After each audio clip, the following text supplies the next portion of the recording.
All right, all right, all right. Hey, beautiful people. Now check this out. We're tapping into the second review of Married at First Sight, episode 2, season 15. Okay?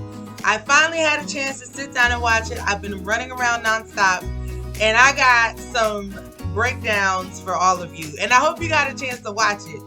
And if you did, put down below what you thought about each couple, who you think is gonna last, who's not gonna last. We're gonna get through this, all right? So last week was Justin and Alexis, right? And like I said before, with them in particularly, they are gonna be friends. But since watching episode 2, I'm gonna just say this.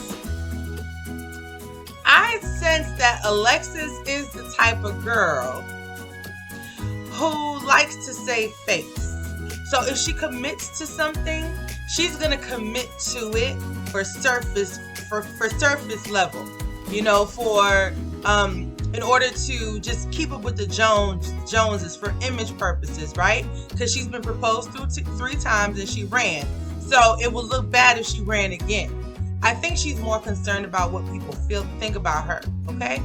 So with that being said, if she stays in this relationship, she might be the type of female to do a little dabbling on the side, but nobody would know.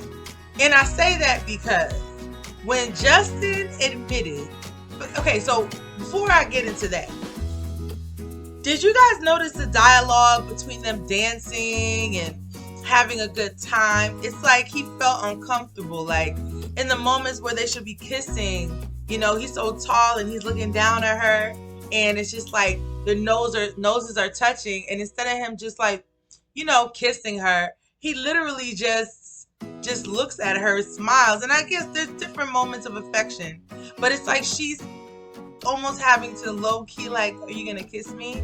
So I happened to catch that. I think he's uncomfortable with vulnerability.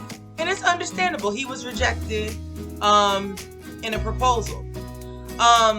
If they do last, okay? This is only episode 2, but if they do last, it's because Alexis is choosing to stay. Alexis is choosing to stay. If she chooses to walk, he'll be devastated. But the type of girl that Justin needs is the type of female that loves him more than he loves her. And I know it sounds crazy, but it's true. There are some people that have to be with another partner in order to feel secure, secure in love, is that other partner has to love them more than they love their partner. So let me know if that resonates with you. If you guys happen to notice that at the dance, I'm like, you kind of have to pull him a little bit to have him open up. He's nervous. He's more friend-ish. That baby face, no facial hair, nice guy kind of element, which is a beautiful thing. Not taking away from that. But I do feel that Alexis, if she does stay, it'll kind of be out of obligation. Even though they don't have kids. I mean, she really went out her way to prove to people that she could do this. And she did it.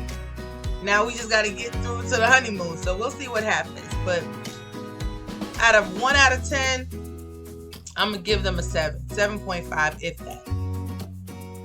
If that. All right. So let me tell you who got married on Wednesday's episode was Stasia and Nate.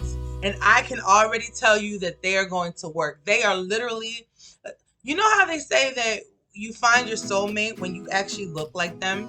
Like you have similar smiles, similar eyes, similar facial structure. Even if you're not the same complexion, that when you take a photo, you just kind of blend with each other.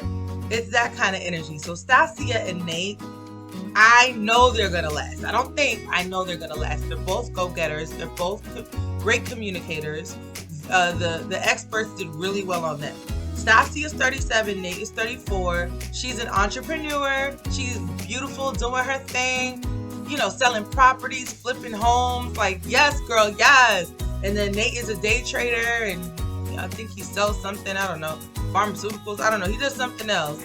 And I can just see them meshing, like when they gave each other their wedding gifts, prior, their gifts, to one another before getting married. They literally gave each other the same exact thing. And they literally wrote pretty much the same exact thing in their letters to each other. And so, not the vows, but the letters before they got married. I love that because it just shows that they're resonated on the same vibration and on the same level. And I was like, yes, Stasia and Nate, they're going to have a great time, great marriage. They might have a little bit of hiccups because I'm not going to lie. Even though Nate seems like he has his head on the shoulder, he has had a past.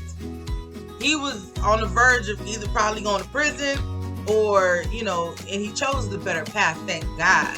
But he has that little rough edge in him. And that constitutes juvenile or being a boy, childish behavior that he may not either want to break out of or, he seems like he's strong in his ways but likes to entertain some things. And I think that's going to be a problem for Stasia. Like, you should know better. You've been in trouble in the past. When you know better, you do better. And I think that's probably going to be their only conflicts. But other than that, they're very much on the same wavelength. And I love that about them. Beautiful couple. Yes to Stasia and Nate. Great job, experts. They did a great job on that. Tell me what you think about Stasia and Nate. Do you think they're going to make it? Because I do. I really do. And I'm a good judge of character. And one of the things that had me cracking up at their wedding was when Stasia's family was like, oh, she sees with her eyes open. And he got really scared about that. He was like, okay, because that is kind of scary to see somebody sleeping with their eyes open. Like, what is wrong with you? But they can't help it. Anyway, I want to tap into Lindy and Miguel. They also got married. Lindy and Miguel is another strong couple. I do feel like they're going to make it. They're both very calm energy. I think based on my observations, I feel like they're both empathic people. They're both very grounded. They're actually both doctors. So shout out to the experts again for that. I think that, they're on the same vibe. But I'm not going to lie to you. Did you guys see when Miguel was talking about, after they got married, talking about, oh, I play Dungeons and Dragons? So you're just going to be like, oh, my wife is, like, when you're just in one of those weird character moments. I've never played Dungeons and Dragons. Like, I don't even know how it goes. But I think everybody should have a thing, like a hobby or something, just to, an escape. I do feel like that's important. But I think he takes the game I think he's passionate about Dungeons and Dragons. Because the last time I heard about that game was when I was in high school, and all the goth kids who used to wear all black in those big old heavy metal boots, all the goth kids would play Dungeons and Dragons, and the nerds too. So I really don't know how to play. I always was growing up. I grew up in the church, so we were always taught that was not a good game to play. But I don't know. Since all these movies have come out, maybe it's not as bad as a game as people once thought it was. But I mean, he takes it seriously. He said he was like in the black belt or the black something. I don't know how many levels there are to this Dungeons and Dragons thing. I don't get it. But that might be a thing for her that's just like over time. Because when you first meet someone or you're dating someone, like everything they do is really cute. But I do feel like over time that's going to be a problem for her. Like, can we just be normal for a second? But other than that, he's romantic. He's charming. They're both good looking together. Both very humble people. And I like that. They seem like they're going to have a great marriage. Or the first great couple of weeks. They're my strong. So Stasia and Nate is my strong couple. And then Lindy and Miguel. I'm all for it. I'm all for it. And now Morgan and Ben. They didn't get married yet. They were supposed to get married, but Ben caught COVID. But I paid attention to everything that he said. And Ben is a mama's boy. And Kristen, who is in another couple, she's a daddy's girl. We're going to tap into her in a little bit. But Ben said some things that kind of makes me wonder, you know, the type of man that he is he strong as an independent man? Because Morgan seems like she is a go-getter. She seems like she's focused and knows what she wants, and she doesn't have to get any validation from anyone. Even though she may ask, she's still secure in her skin. That's what I get from Morgan. Ben seems like he's just like reliant on feminine energy. And there are some men that are out there like that. Like, in order for them to feel secure within themselves, they are always gravitating towards a woman. If it's not their mom, it's another woman or friend, but it's of the feminine energy. And I'm not saying that there's anything wrong with that, but it can become a hindrance over time, because women, we're a different species. And yes, we may come off as nice in the beginning, but and these type of men are the type of men that kind of get in trouble in situations or put themselves in reckless situations unnecessarily. Oh, they accidentally kissed their female coworker over some drinks because he was venting to her about his feelings. Like, those type of guys, not that they're bad men, but they come off as weak and easy. Just as women can be easy, men can be easy too. And oftentimes men who are very reliant on their mom, and I think it's great, that men have especially, you want your husband to have a good relationship with his mom, but then there's a difference between a good relationship and a needy relationship. And that's where I'm unsure, because one of his groomsmen said something to him, was like, hey, when you guys consummate your marriage, you gotta let me know. And he's like, yeah, I'm gonna call you before I call my mom. I don't know, they're just kind of, and I'm not saying there's anything wrong with it, I'm just saying, like, as a wife, most women don't want to hear that. Like, we prefer to have our relationship private, away from the rest of the world. We want to grow with you, not with you and your mom, like feeling like your mom is in our bedroom or in every part of our relationship. Like, there has to be a boundary, and I don't think Ben is going to know how to set that. But the fact that he caught COVID when they were going to get married, it's a little sus. I'm not saying if he did really catch it, I really hope that he gets better. But if he didn't catch it, maybe he was getting cold feet. Think about it. Put what you feel below. I'm like, I don't know, Ben. I don't know. Somebody must have said something and had you double thinking of, catching cold feet. And then, like, let's tap into Kristen and Mitch is his name. Kristen and Mitch. I can already tell you this relationship is not going to work. They are both unhealed people. And Kristen is not so bad. It's Mitch. I can tell he has some narcissistic tendencies. Okay, everybody, ever since the pandemic, everybody wants to get into mental health, talking about good energy and empaths and narcissists. But I'm not gonna lie, when Mitch was, okay, so for those of you who didn't watch, Mitch was getting ready for the wedding, okay? He had his barber come in, and she groomed him up, tailored him up, and she just trimmed his beard. It wasn't long, it was just nice and trimmed, but it was still a full beard, just closer to his face. Do you know, he had like a whole hissy fit, and I always watch men in their emotions. He was like, I don't like it. I hate it. I don't like it. Can you guys just shut up? Like, it was that kind of energy right before the wedding. And I get it. We have nerves. We can, we can feel uncertain in certain moments, especially when you're getting married. Like, the expectation level is on high. I get it. But those were like red flags to me, because I was like, he's a spazzer. He's one of those people that just jumps out of his feelings to just burst out in emotion, and then he doesn't know how to take it back or apologize, because that he did not do.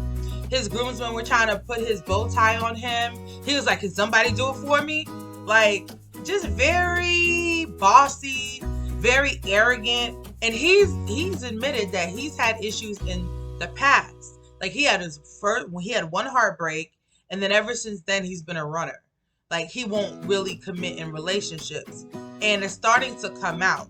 Kristen is a nice young lady. She seems really sweet, but she seems like, again, one of those people that feels justified by other people's opinions of her. So, like, right before they were getting ready to, walk down the aisle, it cut to Kristen finally telling her dad that she's getting married on Married at First Sight. That he had no clue. She flew him out to the location, to the hotel, and told him right then and there, and asked him if he would walk her down the aisle the day of, right? So she was nervous to talk to him over the phone about it. Maybe, and I can get it, there's some apprehension, like you kind of want to just kind of do something for you. She's tried to do things a traditional way and it didn't work for her. And for Kristen, and this is why I say